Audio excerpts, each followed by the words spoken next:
Hey there, welcome back to the deep dive. You all asked for a deep dive into mindset and how it shapes our world. Mm. So we're really excited to dig into Willie Ligonier's book, Building a Relationship to Myself with You. Yeah, it's a book that doesn't beat around the bush. It jumps right in, it comes right out and says it. Mindset is the linchpin. The linchpin. Yeah, that's his term. For achieving our goals. Wow, okay, so that's a bold statement, right? It is. So we're not just talking about positive thinking here, right? Not at all, no. Okay, This is much deeper. yeah, It's like, this lens, the way we see the world, okay. shaped by our beliefs about ourselves, Okay, I'm picking up what you're putting down. our abilities, and how we see ourselves. He says these beliefs, really drive our actions, our reactions, how we experience life. Okay, I am already getting chills. I love this. This Mm. is powerful stuff. It's powerful. So he talks about fixed mindset versus growth mindset, right? That whole, you can't change versus you can learn and grow. Exactly. It's all about that. Yeah. And it's a concept that really is central to his message. Mindset is something that evolves throughout life. It's like those curry stains he talks about. Wait, what? Curry stains? Yeah. Okay, what does that mean? So you know how a curry stain can be really stubborn, Yeah. tough to get out? Really tough. It's an image. It illustrates how our upbringing, our experiences, our beliefs, leave these marks on our mindset. Hmm. And he argues these marks, they're tough to erase. Yeah. But with effort, we can, manage them. So I'm seeing, okay, those are our ingrained beliefs, our Yes. curry stains that we don't realize are holding us back. Right. And they're not always obvious. Right, They right. can be very subtle, Yeah. even unconscious, but they have a huge impact on our lives. Huge. Yeah. But he really emphasizes that it's not fixed. Mindset is not fixed. It's a journey. Oh, okay. And we naturally, we shift and change as we go through life. So, okay, I'm hearing what you're saying. So how do we navigate these shifts? How do Yeah. we take control? Because we are not passive passengers, are we? Absolutely not. Hmm. No. And he is very clear about that. We are not at the mercy of our past. Okay. We're not stuck with those curry stains forever. He encourages us to really adopt a growth mindset, Hmm. to see those challenges as opportunities to learn and to be open to change. You are the architect of your own mind. Wow, okay.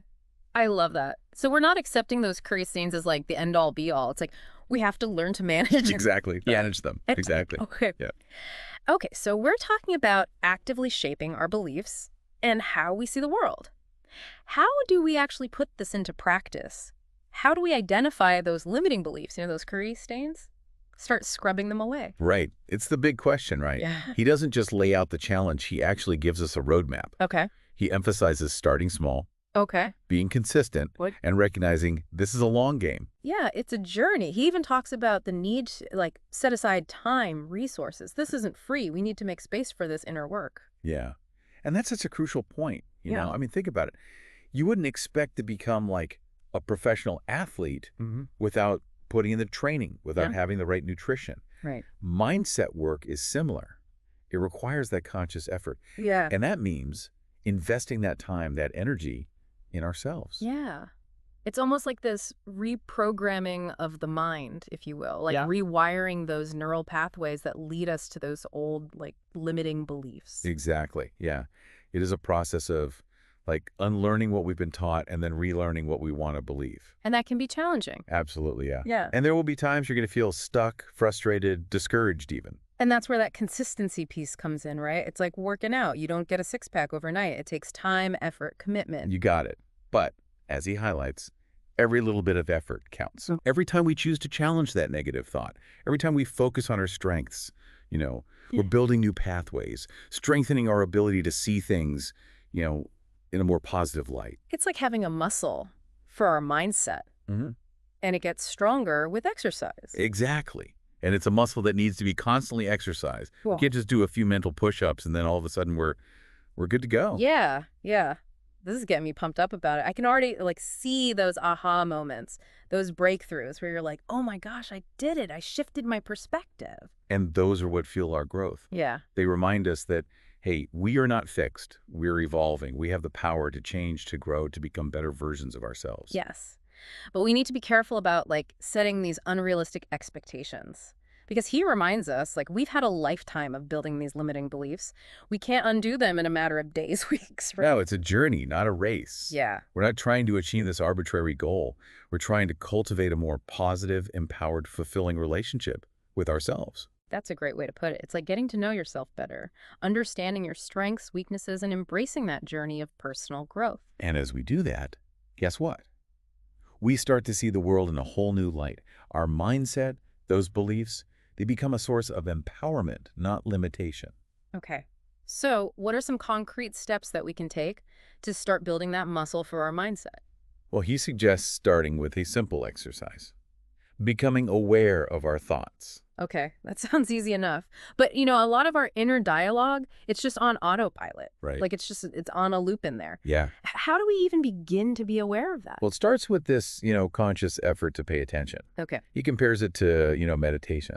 It's about, like, creating a space for yourself. Yeah. Just to observe your thoughts without judging them. Just notice the patterns. Okay. The recurring themes, even just the tone of that inner voice. Okay, so it's not about, like, completely silencing all of those negative thoughts. It's more just being aware of them, observing them. Exactly. It's about recognizing that, hey, those negative thoughts, they're just thoughts. Yeah, They don't define you. that's true. And you have the power to choose how you respond to that. Okay. So this is where that growth mindset comes in again, right? Where it's like it's not a failure, it's an opportunity to learn and grow from these challenges, setbacks. Exactly. And he even tells this great story about a time he, like, totally bombed a presentation. No. But, instead of letting that experience, like, define him, he used it as fuel to get better, Yeah. to improve those skills. He reframed that failure, Yeah. Yeah. as a stepping stone. Wow. Yeah, I love that. Every master was once a disaster. So how do we actually, like, flip the script in our minds when that negativity creeps in? Well, one technique he suggests is, like, reframing those negative thoughts with more empowering questions. Okay, examples. Like, for example, instead of saying, ugh, I'm terrible at this. Yeah, we all do it. Right. Ask yourself, okay, what can I learn from this? Okay. What's one small step I can take to improve? So shifting our language, our mindset to be more solution-oriented. Exactly. It's about, like, training our minds to focus on the possibilities, Right. not the limitations. And it takes practice. Of course, yeah. Just like building any strength, takes consistent effort, Mm.